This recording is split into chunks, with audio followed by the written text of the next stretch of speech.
ನಮಸ್ಕಾರ ವೀಕ್ಷಕರೇ. ಕರ್ನಾಟಕ ರಾಜಕಾರಣದಲ್ಲಿ ಈಗ ದೊಡ್ಡ ಬಿರುಗಾಳಿ ಎದ್ದಿದೆ. ಅದು ಬೇರೆಲ್ಲೂ ಅಲ್ಲ, ಆಡಳಿತ ಪಕ್ಷ ಕಾಂಗ್ರೆಸ್ನ ಒಳಗಡೆಯೇ. ಸಿದ್ದರಾಮಯ್ಯನವರ ಪರಮಾಪ್ತ ಎನ್ನಿಸಿಕೊಂಡಿದ್ದ KN ರಾಜಣ್ಣ ಅವರು ಈಗ ಮುಖ್ಯಮಂತ್ರಿಗಳ ವಿರುದ್ಧವೇ ತಿರುಗಿ ಬಿದ್ದಿದ್ದಾರೆ. ಸಿದ್ದರಾಮಯ್ಯನವರು ಅಸಹಾಯಕರಾಗಿದ್ದಾರೆ ಎನ್ನುವ ರಾಜಣ್ಣ ಅವರ ಒಂದು ಹೇಳಿಕೆ ಈಗ ರಾಜ್ಯಾದ್ಯಂತ ಚರ್ಚೆಗೆ ಗ್ರಾಸವಾಗಿದೆ. ದಾವಣಗೆರೆ ಮತ್ತು ಬಾಗಲಕೋಟೆ ಬೈ ಎಲೆಕ್ಷನ್ ವಿಚಾರದಲ್ಲಿ ಅಲ್ಪಸಂಖ್ಯಾತ ನಾಯಕರಿಗೆ ಅರ್ಧ ಚಂದ್ರ ಪ್ರಯೋಗ ಮಾಡಲಾಗಿದೆ ಎಂಬ ಆರೋಪ ಕೇಳಿ ಬರುತ್ತಿದೆ. ಇಂದು ನಾವು ಈ ವಿಡಿಯೋದಲ್ಲಿ KN ರಾಜಣ್ಣ ಅವರ ಬೇಸರಕ್ಕೆ ಅಸಲಿ ಕಾರಣವೇನು, ಸಿದ್ದರಾಮಯ್ಯನವರು ಇದಕ್ಕೆ ಏನು ಪ್ರತಿಕ್ರಿಯೆ ನೀಡಿದ್ದಾರೆ ಮತ್ತು ಸತೀಶ್ ಜಾರಕಿಹೊಳಿ ಅವರ ಸಂಧಾನದ ಮಾತುಗಳೇನು ಎಂಬುದನ್ನು ವಿವರಿಸಲಿದ್ದೇವೆ. ವಿಡಿಯೋವನ್ನು ಕೊನೆಯವರೆಗೂ ನೋಡಿ.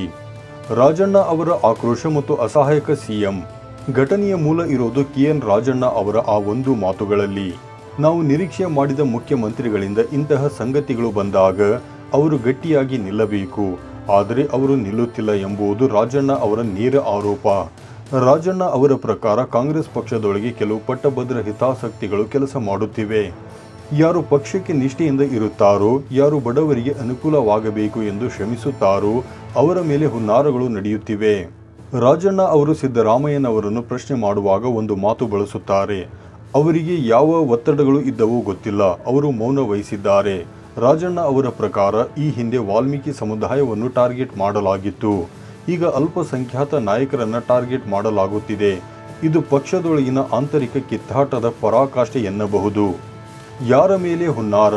ಜಮೀರ್ ಅಹಮದ್ ಮತ್ತು ರಾಜಣ್ಣ ವಿಚಾರ. ಮೂಲಗಳ ಪ್ರಕಾರ ಜಮೀರ್ ಅಹಮದ್ ಮತ್ತು KN ರಾಜಣ್ಣ ಅವರ ವಿಚಾರದಲ್ಲಿ ಪಕ್ಷದೊಳಗೆ ಕೆಲವು ವಿರೋಧಿ ಶಕ್ತಿಗಳು ಕೆಲಸ ಮಾಡುತ್ತಿವೆ ಎಂಬುದು ರಾಜಣ್ಣ ಅವರ ಆತಂಕ. ರಾಹುಲ್ ಗಾಂಧಿ ಅವರ ವಿರುದ್ಧದ ಹಳೆಯ ಹೇಳಿಕೆ ಅಥವಾ ಮತಚೋರಿ ಅಭಿಯಾನದ ಬಗ್ಗೆ ರಾಜಣ್ಣ ಆಡಿದ್ದ ಮಾತುಗಳನ್ನು ಕೇಂದ್ರಕ್ಕೆ ತಲುಪಿಸಿ ಅವರ ಸಚಿವ ಸ್ಥಾನಕ್ಕೆ ಕುತ್ತು ತರಲಾಗಿತ್ತು ಎಂಬ ಚರ್ಚೆ ಕೂಡ ಇದೆ. ಈಗ ಬೈ ಎಲೆಕ್ಷನ್ ಸಮಯದಲ್ಲಿ ಇಬ್ಬರು ಅಲ್ಪಸಂಖ್ಯಾತ ನಾಯಕರನ್ನ ಬದಿಗೊತ್ತಲಾಗಿದೆ ಎಂಬ ಮಾತು ಕಾಂಗ್ರೆಸ್ ಪಾಳೆಯದಲ್ಲಿ ಕೇಳಿ ಬರುತ್ತಿದೆ. ರಾಜಣ್ಣ ಅವರು ಕೇಳುತ್ತಿರುವುದು ಒಂದೇ, ಮುಖ್ಯಮಂತ್ರಿಗಳು ಇಂತಹ ಸಂದರ್ಭದಲ್ಲಿ ನಿಷ್ಠಾವಂತರ ಪರವಾಗಿ ಗಟ್ಟಿಯಾಗಿ ಯಾಕೆ ನಿಲ್ಲುತ್ತಿಲ್ಲ? ಸಿದ್ದರಾಮಯ್ಯನವರು ಯಾರ ಒತ್ತಡಕ್ಕೆ ಮಣಿದು ಅಸಹಾಯಕರಾಗಿದ್ದಾರೆ ಎಂಬುದು ಈಗ $1 ಮಿಲಿಯನ್ ಪ್ರಶ್ನೆ. ಸಿದ್ದರಾಮಯ್ಯನವರ ಪ್ರತಿಕ್ರಿಯೆ ಮತ್ತು ಮಧ್ಯರಾತ್ರಿ ಸಭೆ. ರಾಜಣ್ಣ ಅವರ ಈ ಹೇಳಿಕೆಗಳು ಮಾಧ್ಯಮಗಳಲ್ಲಿ ಸದ್ದು ಮಾಡುತ್ತಿದ್ದಂತೆ CM ಸಿದ್ದರಾಮಯ್ಯ ಎಚ್ಚೆತ್ತುಕೊಂಡಿದ್ದಾರೆ. ಸಿದ್ದರಾಮಯ್ಯನವರು ಹೇಳುವ ಪ್ರಕಾರ ಅವರು ಈಗಾಗಲೇ ರಾಜಣ್ಣ ಅವರ ಜೊತೆ ಮಾತನಾಡಿದ್ದಾರೆ. ನಿನ್ನೆ ರಾತ್ರಿಯೇ ನಾನು ಅವರನ್ನು ಕರೆದು ಮಾತನಾಡಿದ್ದೇನೆ ಎಂದು CM ಸ್ಪಷ್ಟಪಡಿಸಿದ್ದಾರೆ. ಆದರೂ ರಾಜಣ್ಣ ಅವರ ಬೇಸರ ಪೂರ್ತಿಯಾಗಿ ತಣಿದಂತಿಲ್ಲ. ಮಾಧ್ಯಮಗಳು ಸಿದ್ದರಾಮಯ್ಯ ಅವರನ್ನು ಕೇಳಿದಾಗ ರಾಜಣ್ಣ ಮೊದಲಿನ ತರ ಇಲ್ಲ, ಅಸಹಾಯಕರಾಗಿದ್ದಾರೆ ಅಂದಿದ್ದಾರಲ್ಲ ಸರ್ ಎಂಬ ಪ್ರಶ್ನೆಗೆ CM ತುಂಬಾ ಲಘುವಾಗಿ ಮಾತನಾಡಿದ್ದೇನೆ ನಾನು ಎಂದು ಹೇಳಿ ಕೈ ತೊಳೆದುಕೊಂಡಿದ್ದಾರೆ. ಆದರೆ ಪರಮಾಪ್ತರಿಂದಲೇ ಇಂತಹ ವಿರೋಧ ವ್ಯಕ್ತವಾಗುತ್ತಿರುವುದು ಸಿದ್ದರಾಮಯ್ಯನವರಿಗೆ ಮುಜುಗರ ಉಂಟು ಮಾಡಿದೆ ಎಂಬುದು ಸುಳ್ಳಲ್ಲ. ಸತೀಶ್ ಜಾರಕಿಹೊಳಿ ಅವರ ಸಮರ್ಥನೆ ಮತ್ತು ಕಾಂಪ್ರಮೈಸ್ ತತ್ವ. ಈ ಇಡೀ ಗೊಂದಲದ ನಡುವೆ ಸಚಿವ ಸತೀಶ್ ಜಾರಕಿಹೊಳಿ ಅವರ ಎಂಟ್ರಿ ಕುತೂಹಲಕಾರಿಯಾಗಿದೆ. ಜಾರಕಿಹೊಳಿ ಅವರು ರಾಜಣ್ಣ ಅವರನ್ನು ಬೆಂಬಲಿಸುತ್ತಲೇ ಒಂದು ಸಮತೋಲನ ಹೇಳಿಕೆ ನೀಡಿದ್ದಾರೆ. ರಾಜಣ್ಣ ಅವರು ಹಿರಿಯರು, ಅವರಿಗೆ ತಿಳಿದದ್ದನ್ನು ನೇರವಾಗಿ ಹೇಳುತ್ತಾರೆ.